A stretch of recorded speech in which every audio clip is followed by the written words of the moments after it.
have explained chapter 4 part 1, that is passive electronic components. In that passive electronic components resistor I have taken. So in that resistor we have two types, fixed resistor and variable resistor. In fixed resistor I have already explained three types. So now I am going to explain last type, wire wound resistor. So wire wound resistor, it is made by wounding a wire. Wounding means we are putting a wire, known length of wire on a porcelain base. Porcelain base or ceramic body. So this wire is the Eureka resistance wire. Known length of wire, that is Eureka resistance wire. So it is a mixture of 60% nickel and 40% copper. So this wire we are going to wound on a porcelain base or ceramic body. So next, leads out are taken for external connections. Entire structure is encapsulated and painted. So this is for atmospheric prevention from the atmospheric contamination and electrical shocks. So next, it is available in 0.01 ohm to 100 kilo ohm. So this wire wound resistor is having good stability, high power rating and low tolerance. Next we have applications of wire wound resistor. So it is majorly used in audio frequency applications. Second one, it is used in large current applications and also used in ammeters. So next we have variable resistors. In that variable resistors we have three types, that is potentiometer. Potentiometer is also called as carbon composition type. Next preset. Lastly we have rheostat. I will explain potentiometer. That is potentiometer is a variable resistor. Variable resistor means the value of the resistance is varied over a specified range. This potentiometer consisting of rotating dial. By using this rotating dial, we can get the different values of the resistance. A point indicates the minimum value, that means 0 value, and B point indicates the maximum value. By using A and B points, we can get the different values by rotating the dial. So this consisting of connection leads. This is used for the connections. Next we have applications of potentiometer. That is, this one is used in tone controlling TV and radios.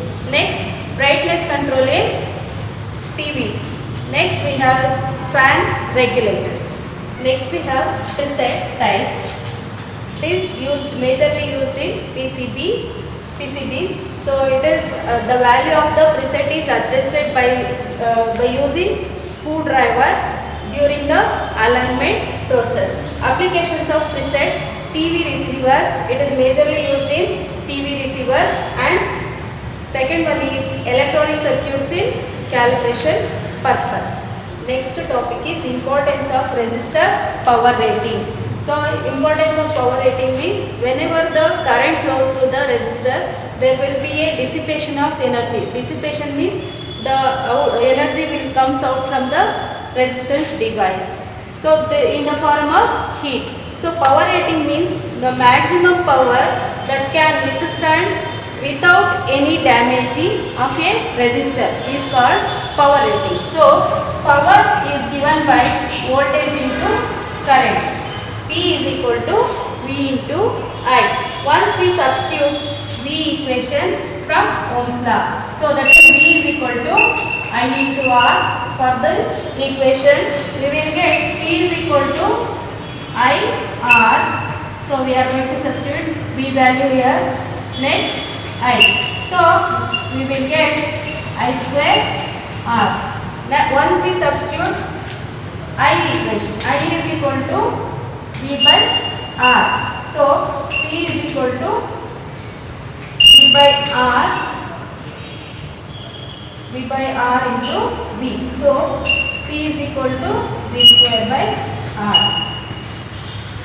So next section is chapter 4, that is part 3, passive electronic components. In that we are going to discuss about the inductor. Inductor is nothing but it stores electrical energy in the magnetic field. So in this we have electromagnetic induction. So electromagnetic induction is nothing but, so first before explaining the electromagnetic induction, I will explain magnetic field and magnetic flux. So magnetic field means this is the magnet, the space around the magnet where imaginary lines of force is present, it is called magnetic field. Then magnetic flux means the total number of lines which are called as magnetic flux. So next we have electromagnetic induction. In electromagnetic induction we are going to wound a copper wire on a cardboard sheet. So this means the conductor. This is connected to a voltmeter V. So this is 0 indication, and this is 10 plus 10 plus 20. This is minus 10 minus 20. So this is the magnet. How this is going to be work when this magnet comes in contact with the copper wire. So firstly, whenever the magnet moves inside the cardboard sheet, that means when the magnetic lines are moved to the copper wire, series of copper wire, there will be a induction, that means deflection in the needle of the voltmeter towards negative. So this is called electromagnetic induction, and also it is called as Faraday's first law. So electromagnetic induction means series of magnetic lines, that is magnetic lines passed through a copper wire, there will be a induction or production of the voltage. So it is directly proportional to the induction voltage. E indicates the induced voltage. This is directly proportional to the change in current. I is current. So when minus L indicates the inductance. So this inductance unit is Henry. So next is unit of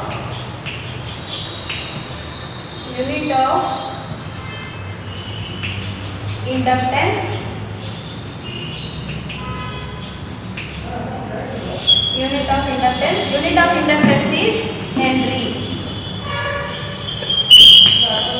That is denoted by letter H. So this can be varied over. Unit of inductance is Henry.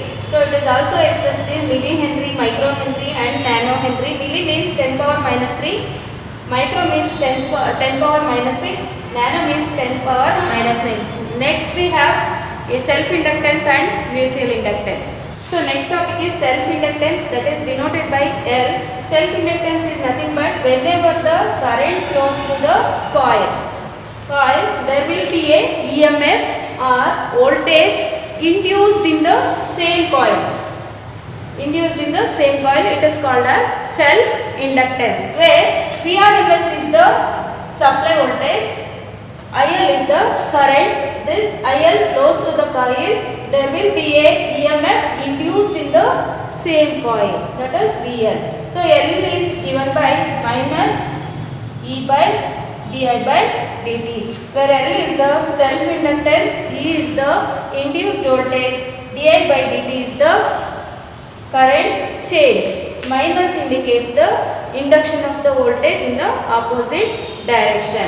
So it is expressed as L is equal to mu naught mu r L square A divided by L. So where capital L is the self-inductance, mu naught is the permeability of free space, mu r is the relative permeability of material, L is the number of turns in the coil, where A is the area of the coil, L is the length of the coil. Next SI unit of self-inductance is Henry, and it is denoted by H. So factors on which self-inductance of a coil depends. So this is the diagram. So which are the factors that self-inductance depends on? So firstly, it depends upon the length of the coil. Next, cross-sectional area. This is the cross-sectional area of the inductor. Next, number of turns. It is N. area A, length L. Next we have permeability mu naught and mu r. So mu naught is for free space, this is for relative permeability. So self inductance L is given by mu naught mu r n square A divided. So where L is the self inductance, mu naught is the permeability of free space, and this is relative permeability. N is the number of turns on the coil, A is the area, L is the length of the coil. Next topic is mutual inductance. Mutual inductance means when consider two coils, that is L1 and L2. So for L1 we are going to apply VRMS. So whenever the current flows through the coil L1, there will be a flux. Flux means lines of magnetic lines will be produced. These magnetic lines will link with the coil 2, that is L2. That linked lines will induce the voltage or EMF. So that means whenever the current flows through the coil L1, there will be a induction of EMF in the coil 2, that is L2. So this is called as mutual inductance. Whenever there is a change in current in coil 1, there will be a induced voltage in the coil 2. This is called as mutual inductance.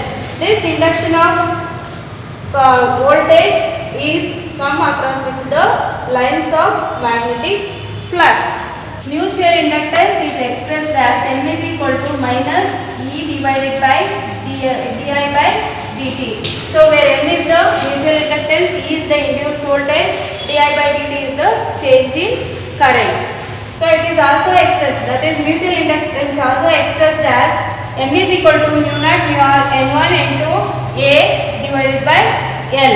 So where M is the mutual inductance, mu naught is the free space permeability, and this is the relative permeability. N1 is the turns in the coil 1, N2 is the turns in the number of turns in the coil 2, A is the area of the coils, and L is the length of the coils. Next topic is inductor. Inductor is nothing but it stores the electrical energy in the form of magnetic field. So it is denoted by the letter L, capital L, and the symbol we are going to write like this.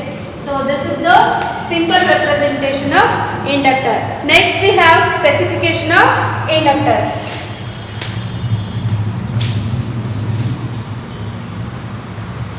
Next topic is specifications of inductor. First one, value of the inductance.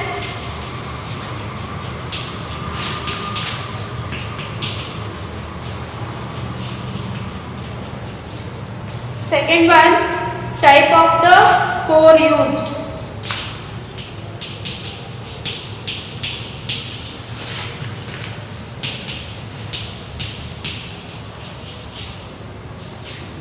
Third one, range of frequencies.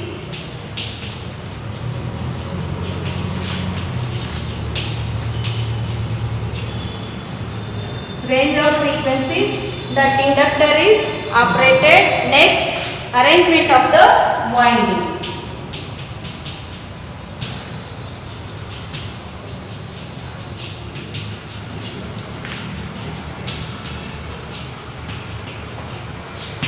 So here specifications. First one is value of inductance. Second one is type of the core used. Next one is range of frequency. Lastly we have arrangement of winding. So value of inductance can be obtained by fixed value or variable value of the inductor. Next, type of the core used means iron core, ferrite core, air core, etc. Like this we are going to use the core material.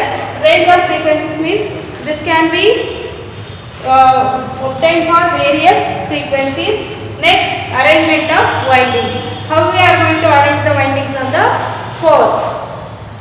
Next topic is energy stored in the inductor. Energy stored in inductor. So it is given by E is equal to half L I square joules. So energy stored in the inductor means whenever the current flows through the inductor, there will be a energy stored in the magnetic field. So that means work will be done. So that E is equal to half L I square joules. This is the expression for energy stored in the inductor.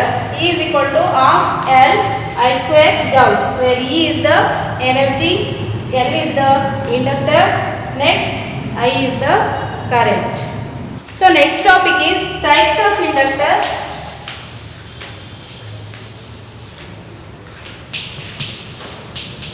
Types of inductors. So there are two types: fixed inductors. Second one, variable inductors. So in types of inductors, we have fixed inductors and variable inductors. Fixed inductors means the value is fixed, and variable inductors means the value will be varied. Varied means its value will be changed in a given value. Okay, in fixed inductors we have three types: air core, iron core, then ferrite core. These three are the types of fixed inductors. First one is air core inductor, iron core inductor, then lastly we have ferrite core inductor. Next I am going to explain the types of fixed inductors. First one is air core inductor. So this is how we are going to write the air core inductor. So core material used is air, so it is called as air core inductor. So air core inductor means air is the core material, these are the windings. So air core inductor means air is used as a core material. This is available in 10 Henry to 10 micro Henry. It is majorly used in communication purpose and also used in radio, TV applications, and also in RF communications. Fixed inductor are iron core inductors. So this is the diagram how we are going to represent the iron core inductor.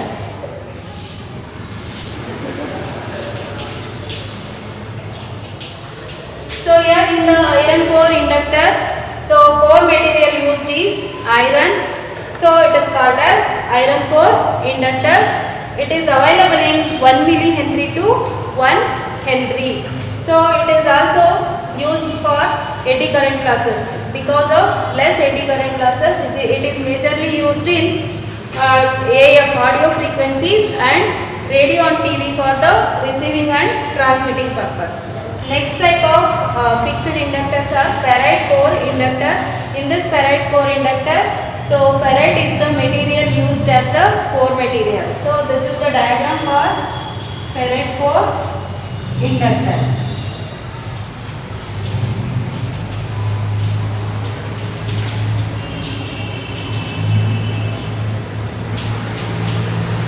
So in this ferrite core inductor, it is consisting of fine particles of iron, cobalt, nickel, and embedded in a insulated binder to get the desired value.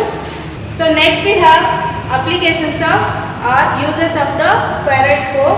So it is majorly used in frequencies ranges from radio interference. Next we have it is used in filters and used in also color TV. So next topic is combination of inductors.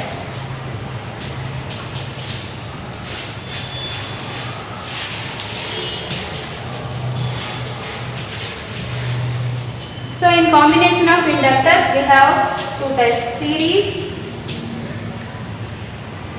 and second one is parallel. Series combination and parallel combination. First I will take up with series combination. So in combination of inductors we all know like that capacitor and resistor, we have here also two types, that is series combination and parallel combination. First I will take up with series combination, that is inductors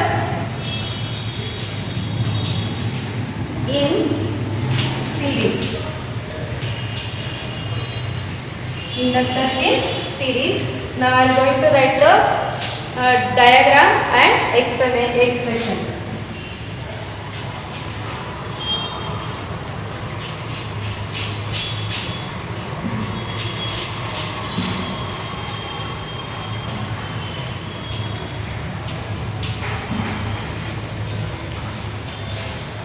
So these three are the inductors, L1, L2, L3 are connected in series. So this is considered when the one end of the inductor is connected to the other end. So then only we can say it is in series connection. So across this L1 we get V1 voltage,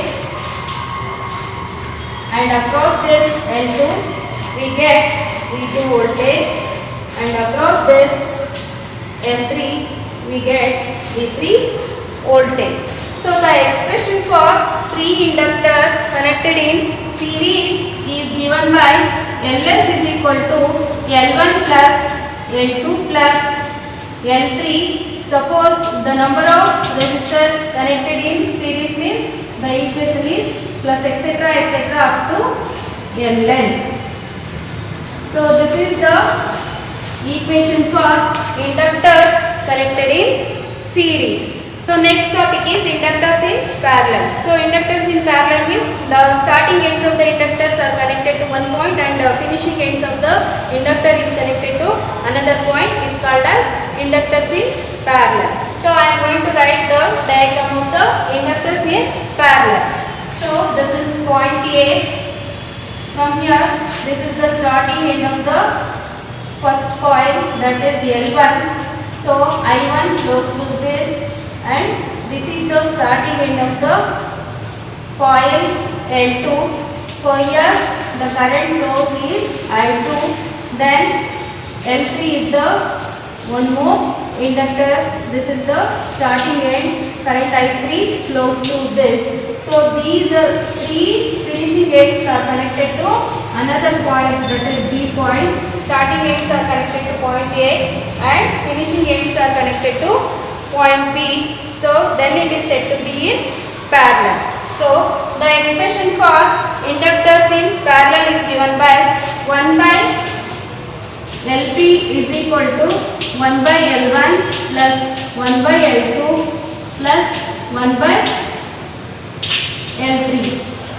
For n numbers it is going to be plus etc plus 1 by Ln. This is the expression for inductors in parallel. So it is the total inductance is nothing but it is the reciprocal inductance is equal to the reciprocals of individual inductors. The expression of the inductors in parallel is given by 1 by Lp, which is equal to 1 by L1 plus 1 by L2 plus 1 by L3. So we have used L1, L2, L3. So the equation is 1 by Lp is equal to 1 by L1 plus 1 by L2 plus 1 by L3. Suppose if we use n number of inductors plus etc plus 1 by Ln. So this is the expression for inductors connected in parallel.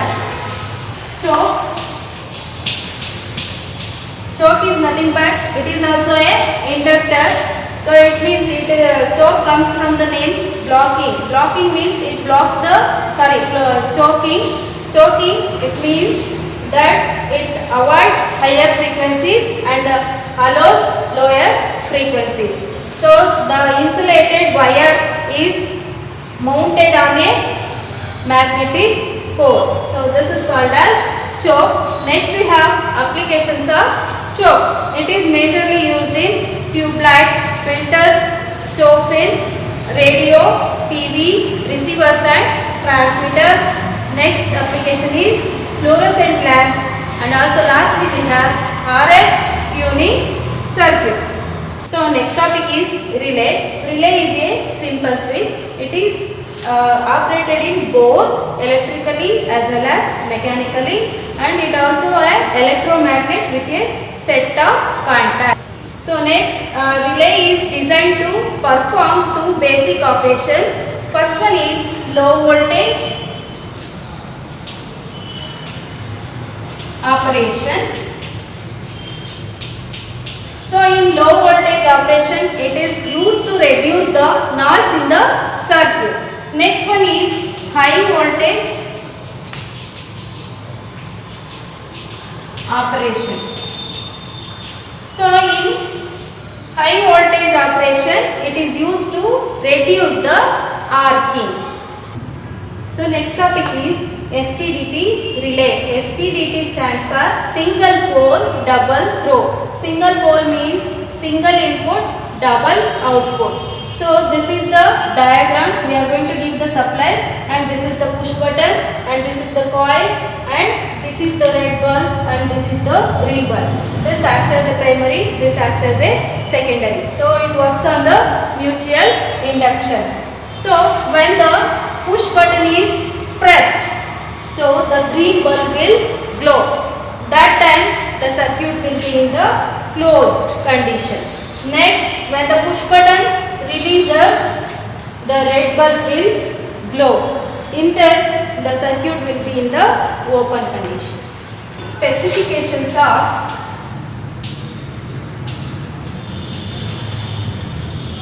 relay.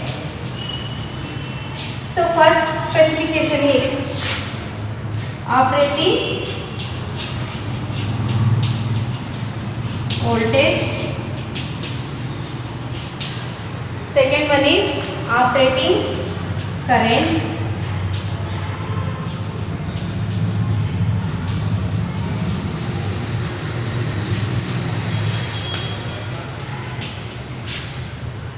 Next one is contact and release time.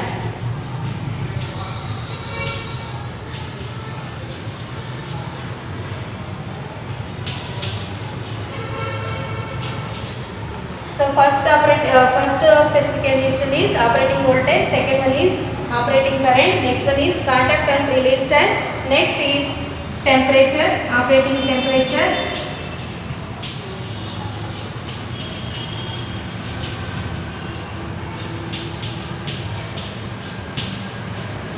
and lastly we have material of the contact point.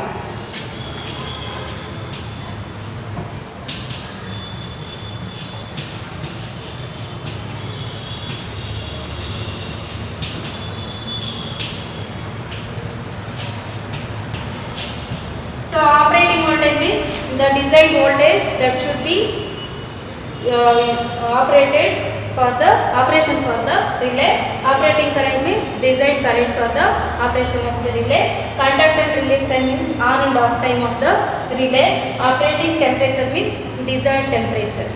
Next we have material of the contact point. Whichever the material we are going to use, that is the material of the contact point. Next topic is applications of